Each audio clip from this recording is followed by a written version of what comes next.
Mes chers amis, bonjour. C'est un immense plaisir pour moi de vous retrouver encore cette semaine. Certainement que vous souffrez aujourd'hui de la douleur de la haine, de la douleur de la jalousie de la part de vos propres frères et sœurs, de vos amis, de vos collègues de service. Certainement que vous souffrez de la douleur, du mépris des personnes que vous avez donné tant d'amour. C'est pourquoi nous abordons une série de présentations sur le désarmement des cœurs. Le sujet d'aujourd'hui a pour titre « Désarme ton cœur ».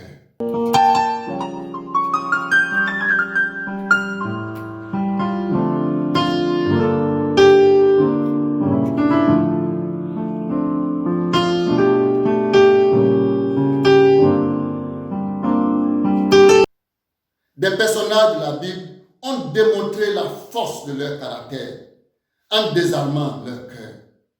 Ce fut le cas du jeune Joseph, fils de Jacob et de Rachel.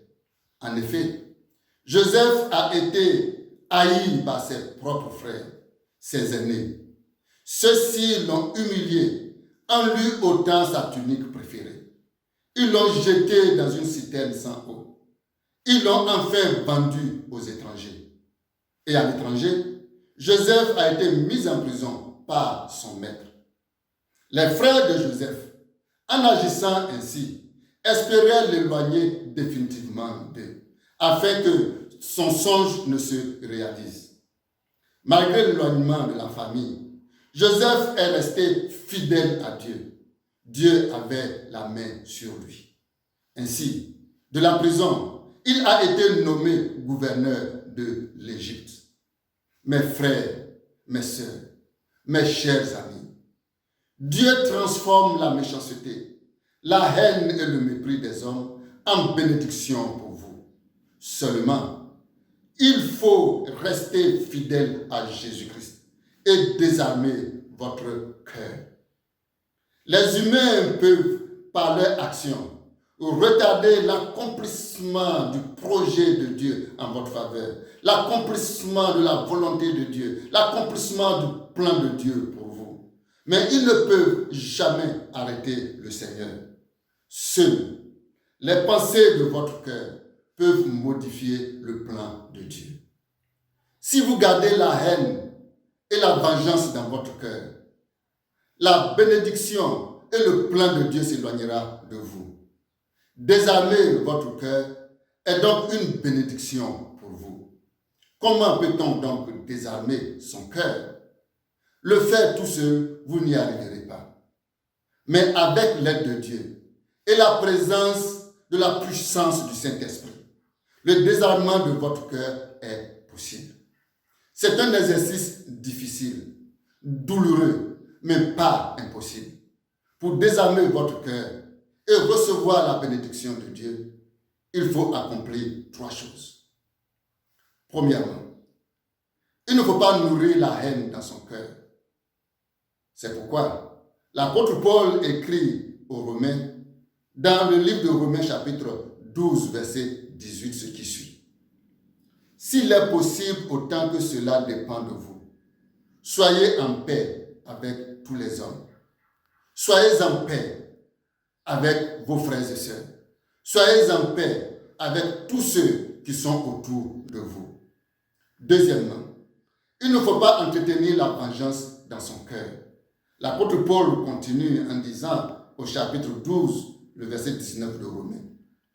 Ne vous vengez point vous-même, bien-aimés, mais laissez agir la colère, car il est écrit, à moi la vengeance, à moi la rétribution, dit le Seigneur.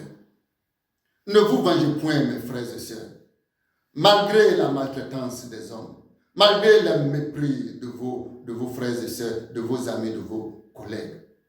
Laissez Dieu agir à votre place. Laissez Dieu vous venger.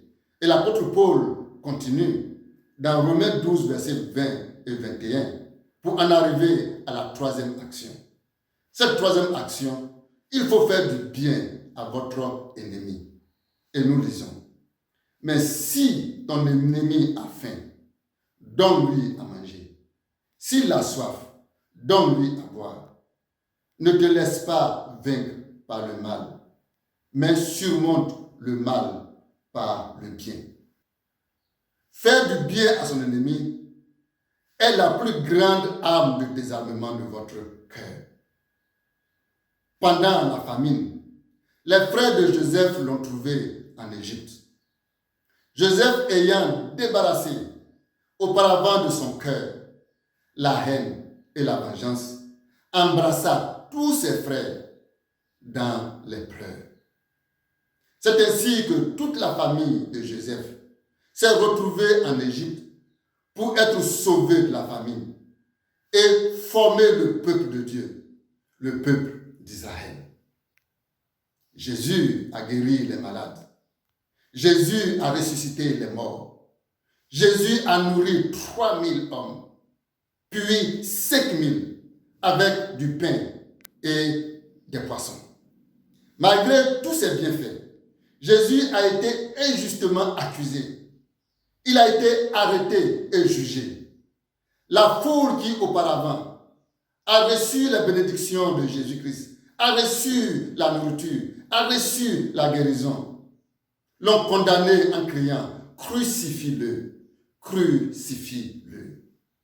C'est ainsi que Jésus a été frappé. Il a chargé sa lourde croix. Il a été maltraité, puis crucifié sur cette croix de Golgotha. Pendant le processus de la crucifixion, mes chers amis, Jésus n'a point ouvert sa bouche.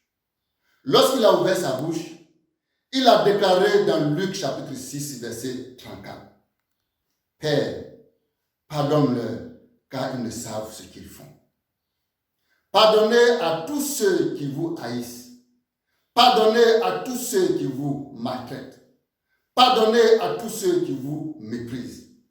Pardonnez l'offense, mes frères. Pardonnez l'injustice, mes amis. Pardonnez, pardonnez, pardonnez.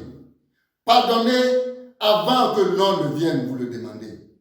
Pardonnez même si personne ne vient vous le demander. Vous pouvez faire progresser la non-violence de Gandhi. Vous pouvez faire progresser la paix de Mandela dans votre famille, dans votre vie et autour de vous.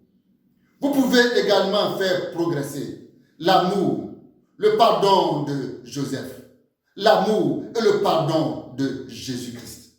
Soyez un Joseph pour sauver votre famille de la déchirure. Soyez un Joseph pour sauver votre famille de la mésentente et de la guerre fratricide. En effet, la haine entraîne la haine, la vengeance entraîne la vengeance, et cela peut traverser plusieurs générations. C'est pourquoi, mon frère, je prie Dieu que la haine et la vengeance ne passent pas par toi. Je prie le Seigneur Dieu que vous soyez en paix avec tous et que vous recevez la bénédiction de Dieu. Et que le Seigneur vous accorde sa grâce et qu'il fasse en sorte que le projet qu'il a formulé pour vous se réalise aujourd'hui et pour toujours. Amen.